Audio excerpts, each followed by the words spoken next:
Hi everyone, it's Bren here and welcome back to Gigi the Garden Girl.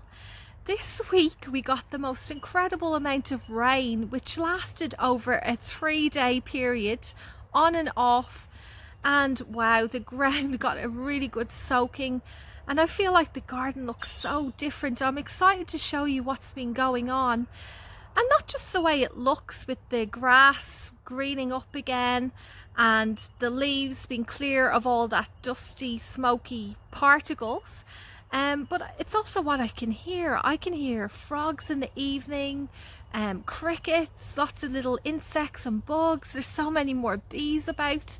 It's just wonderful. So let me go and show you now.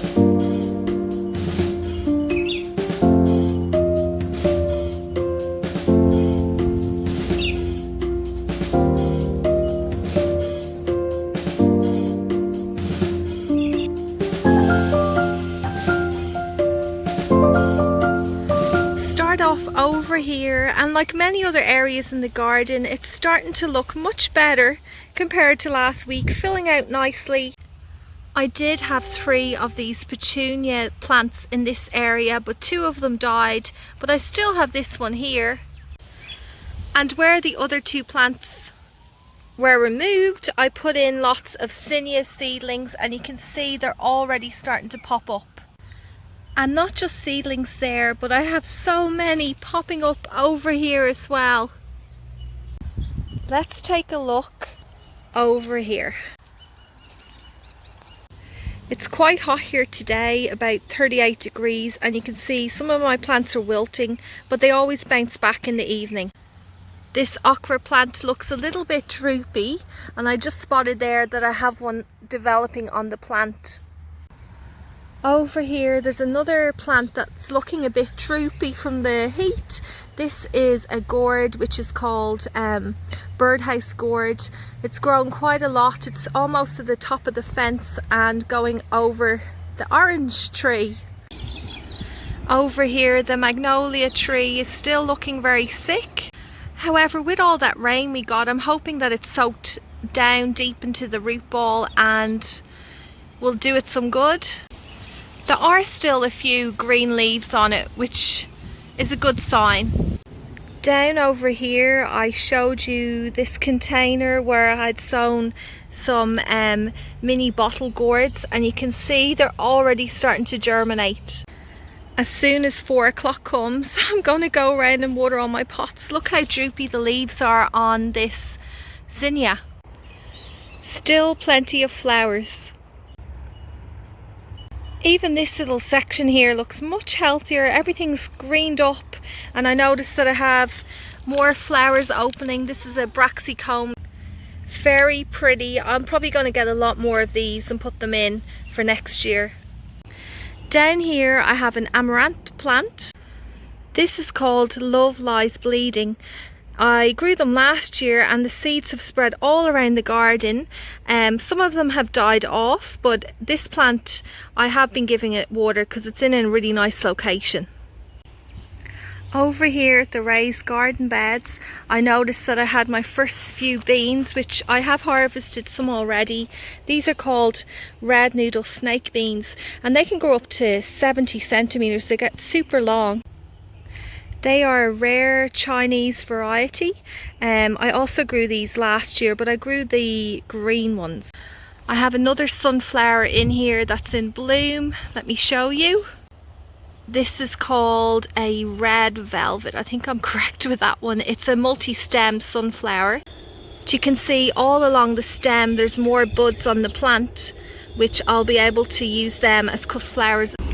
I just noticed this. This is one of my tomato plants. Like, this is how quickly they grow.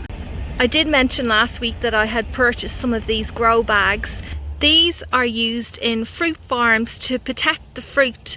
Where I live we get these things called fruit fly, which you know, they lay their eggs inside the fruit, and then when you open it up it's full of maggots. It's so disgusting, so I'm trying to stop that from happening. Plenty of colour here on the African marigolds and petunias.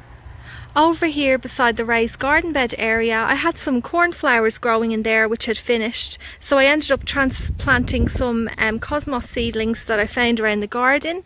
And my idea with that is that once this corn here in front of it has finished up and I remove them, I'll have a lovely sea of flowers covering this section. Well, that's the plan at least.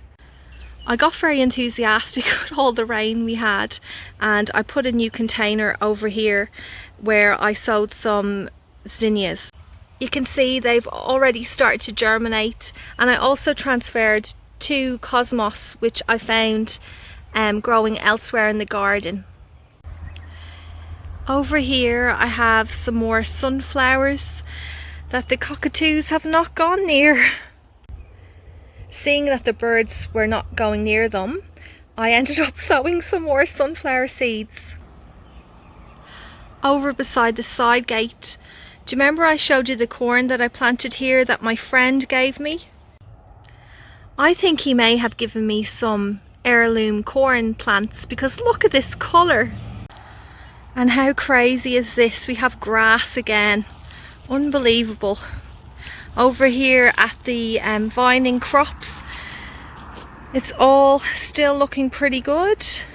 Some of the plants are a bit droopy because it is the middle of the day and that tends to happen on hot days, but they will lift up again once the weather cools down.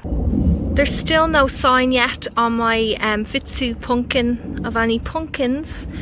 Not quite sure why. It's been here a while. The plant's grown quite a bit, so let's hope for the best. I showed you here last week where I had scattered some seeds. So many of them popping up now.